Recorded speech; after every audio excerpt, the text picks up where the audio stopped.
All right, everyone. Thanks for being at our press conference today. The Blue Raiders will play on Thursday night. They open up Conference USA play. It'll be on CBS Sports Network with a 6:30 kick. So to talk about that game, I'd like to get it started with our head coach, Rick Stockstill. Appreciate everybody being here on Zoom, all that.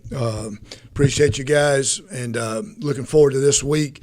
A lot of tradition, a lot of history in this matchup, and we're excited to play it. Obviously, it starts conference play for both of us, and so our players, everybody will be excited about that. So Western Kentucky they're 2-2 right now. Got a really good team again, led by their quarterback. They got great skill players around him at receiver and running back, and their offensive line is experienced, has a lot of starts up front. Defensively, kind of the same story that we've seen here the last couple weeks. Going to bring a lot of different pressures, whether it's from the secondary blitzes or their front seven stunts and twists and everything from that standpoint. So they got a really big defensive line, where the last couple teams have been a little bit smaller. These guys are really big. They got some girth to them, two-gap guys that are really good up front. Linebackers can run, obviously, and then their secondary is really talented. 21 is a really good player, the corner. And then they're very good in the kicking game. They've always been good in the kicking game. So it's a short week, as you guys know, obviously. And so we got to do a great job from a preparation standpoint this week and take care of our bodies and get ready to go play a physical game on the road. So I'll open it up to you guys. Coach, you mentioned at the top of your remarks, the importance of this rivalry to both schools amid all the conference realignment that's gone in Conference USA these past few years. How nice is it to have a game that has this much meaning still on the schedule this year? Yeah, obviously, conference realignment has affected a lot of schools, a lot of traditional rivalries. Probably even more so moving forward here in the next couple years. Teams that aren't going to play each other or as often as play each other as often as they have in the past. But this is good. There's a lot, like I said, there's a lot of history. It goes back to the OVC days. It goes back to the Sun Belt days, and now the Conference USA days. So this game has touched a lot of people from a lot of different eras. And we're excited to play it. Coach, how is your preparation different on these short weeks compared to when you play a regular week on a Saturday? It's a great question. I think the first thing that stands out is you lose a couple days of preparation. So we as coaches have to be very cognizant of that and not put too much in game plans.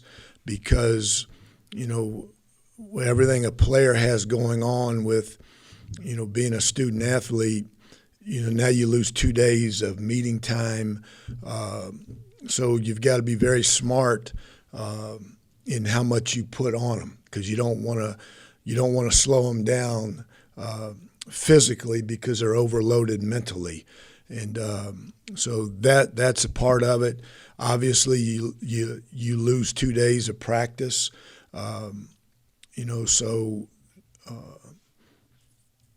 they've got to do a good job from a recovery standpoint from last week's game. They've got to come in today and get treatment. They got to get in the tubs and all that kind of stuff, whether they think they need it or not. A 21-year-old doesn't think he needs it, but he needs it. And, this is a tough stretch, for these guys this next 4 or 5 weeks on them physically. And I go back all the time, you hear how NFL teams or players complain of having to play on a Sunday and then play on that Thursday night game. Well, they do it one time a year. We're getting ready to do it 4 times in a month.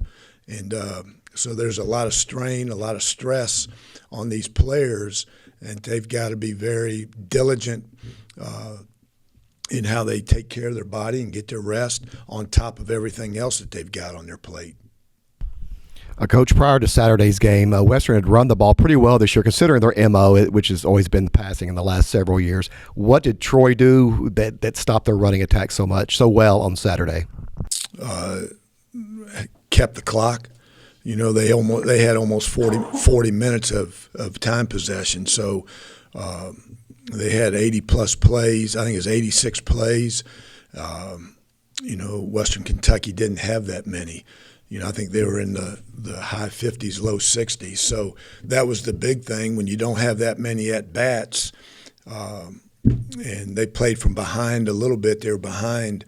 But kind of like a team has the ball for 40 minutes, that's almost like playing an Army or a Navy team where every snap you get, you feel like it's the most critical snap of the game because you don't know when you're going to get it back again. So I think, Cecil, that was the big thing statistically why, you know, they didn't have, you know, the running yardage that they had was a combination of Troy maintaining the possession of the ball with the clock. And, you know, at times Troy was up 10 points, you know, so Western probably felt they needed to throw a little bit more than run the ball to try to get back in the game. Coach, kind of jumping back on the 5 games in 25 days, and you've got 3 straight weeks that are less than 7 days starting this week.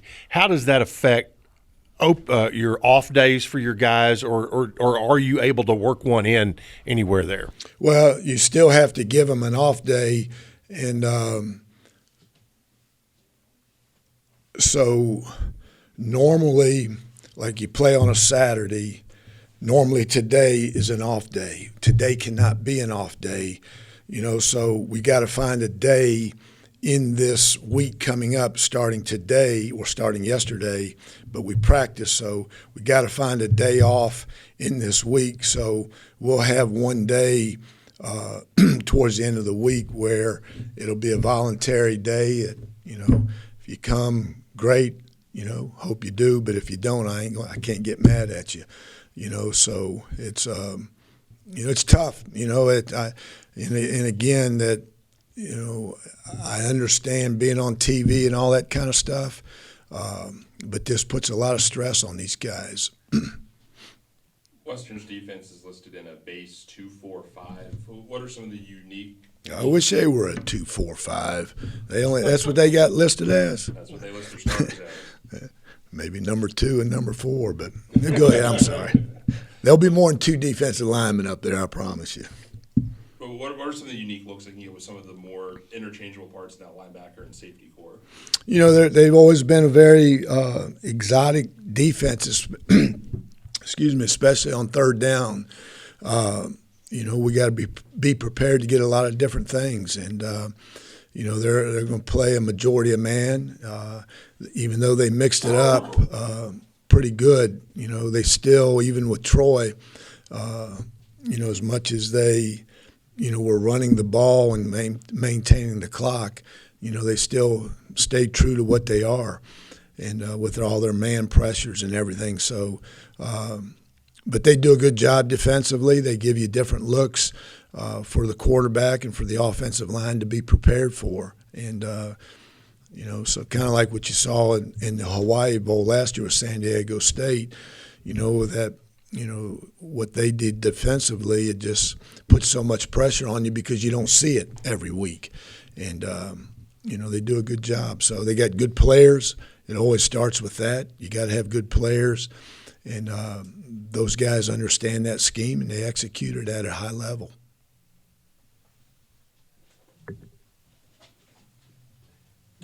Coming out of the Colorado State game, and from an emotional standpoint, I know you have to get over it and all that. Is it kind of good that you had to get right back into preparation this week to get that one out of your system? Yeah, well, it ain't out of my system. You know, what's stuck in your craw? That we lost.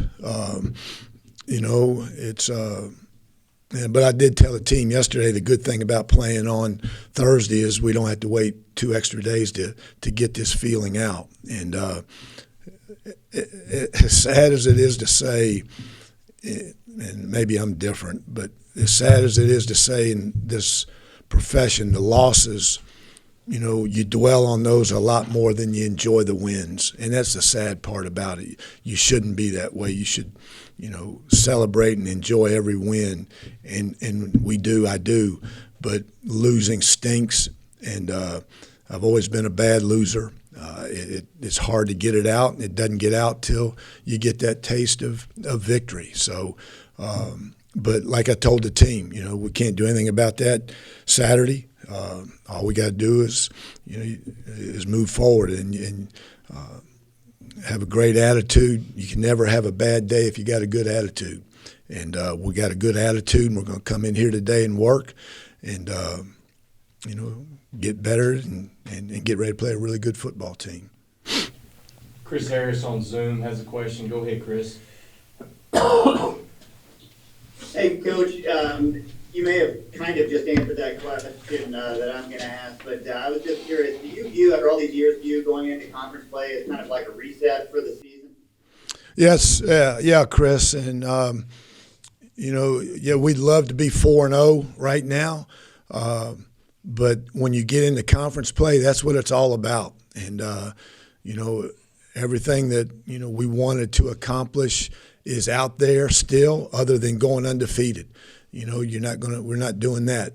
But as far as conference play goes, it's you don't want to say the preseason associated like the NFL, but these next 8 games are critical, and for everybody in the conference. So yeah, it's a chance to in the big scheme of things, everybody is 0-0.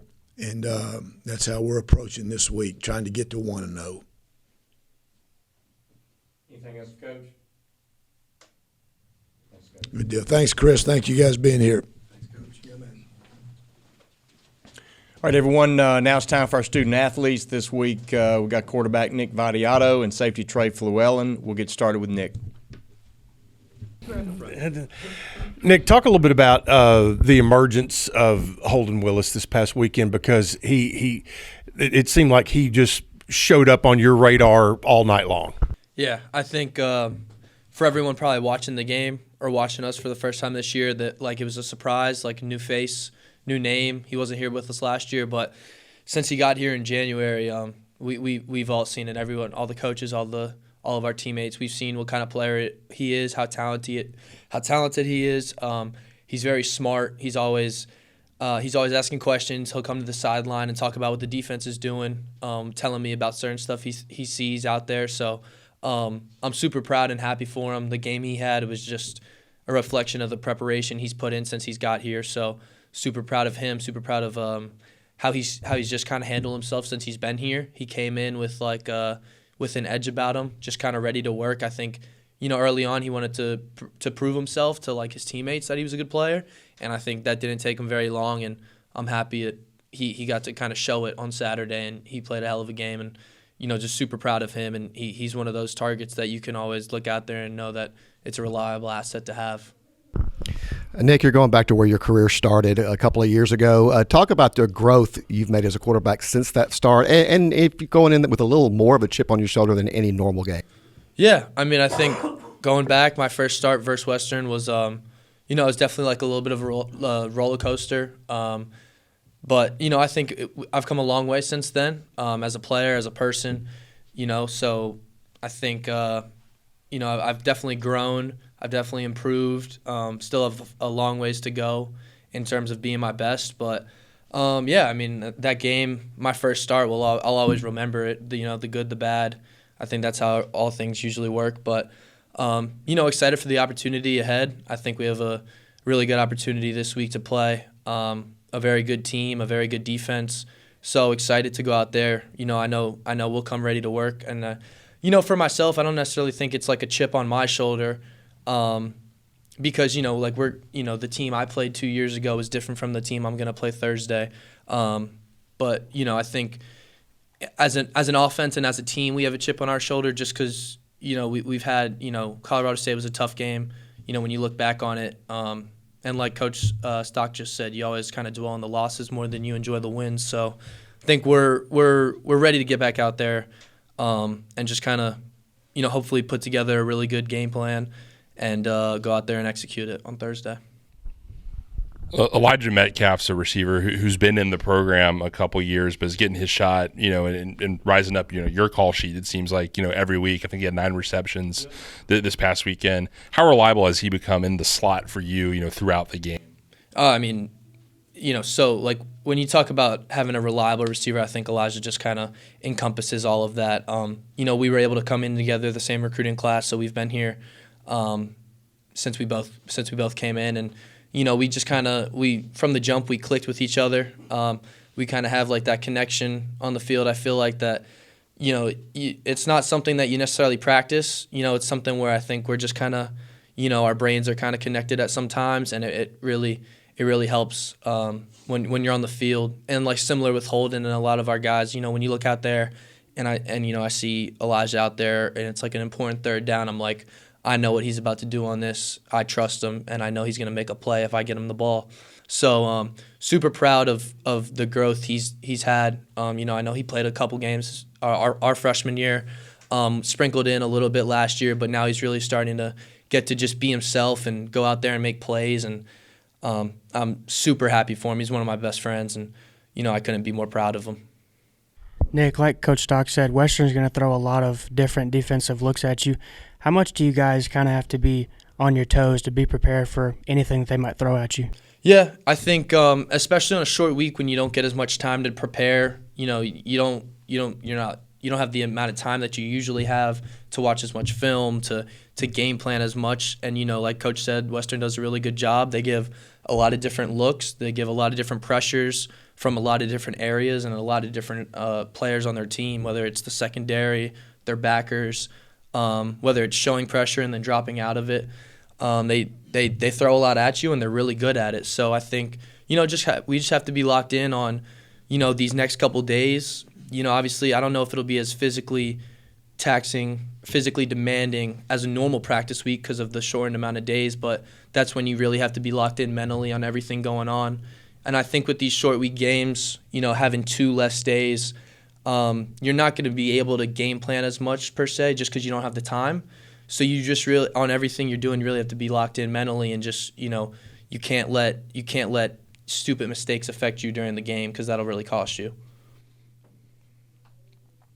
Anything else for Nick? Thanks, Nick. Thank you, guys. Trey, I believe all 3 years you've been here, Western Kentucky's had that consistency at quarterback. What sort of, why has Austin Reed been a guy that's continued to generate a lot of headlines for that program through all that time? For the most part, I think it's just the simple fact of, he's doing his best to execute the job. He does what, a lot of people don't do, and that's just go at it all the time. Great quarterback comes from a great program. They always have great quarterbacks. So there's not too much I can say about that because it's not our program. I don't see the work he puts in. I'm not there on a day-to-day basis. So, kudos to him. But nothing I can say on it. Y'all had a really good run fit last week as a defense. Were able to hold Colorado State very low numbers rushing. What was working well for you guys as you broke down the film, quickly from last game on those plays? Yeah, as I stated before and in the interview last week, we knew that they were going to come with the drive routes. We knew that they were going to come with the short game stuff. We could have been a little bit better on the quick and outside, but first thing in the defense is to stop the run. So that's what we did, and then kind of shutting 14 down to as many as least as amount of yards as possible, and kind of just like setting it towards him. He's a great player. Anywhere he plays, he's gonna do great. So we had an understanding of that, and really just playing our game. We wanted to stop the run. We wanted to stop the long passes. We knew that they were gonna throw the ball short. So, yeah. you face an air raid offense that the middle runs every day in practice. Colorado State obviously, has a lot of air raid things, and Western Kentucky has a lot of those same concepts. Does that help you all get prepared, for these games when you're seeing those same similar looks, consistently over time? Yeah, of course, just because you're getting those live action looks. Our offense, we have great receivers, great quarterback, and a great understanding of kind of what goes on during the week. So we get that live look all the time, especially in pass scale where, it's just DBs versus, receivers. With a great, smart quarterback who makes throws that, DBs can't get to. So practicing that all the time is getting us better and putting us in, better understandings of what goes on. Anything else for Trey? Thanks, Trey. All right, everyone, thanks for this morning. Remember, next week, Blue Raiders will be back here at the same time on Monday as they prepare for Jacksonville State on Wednesday night. Thank you.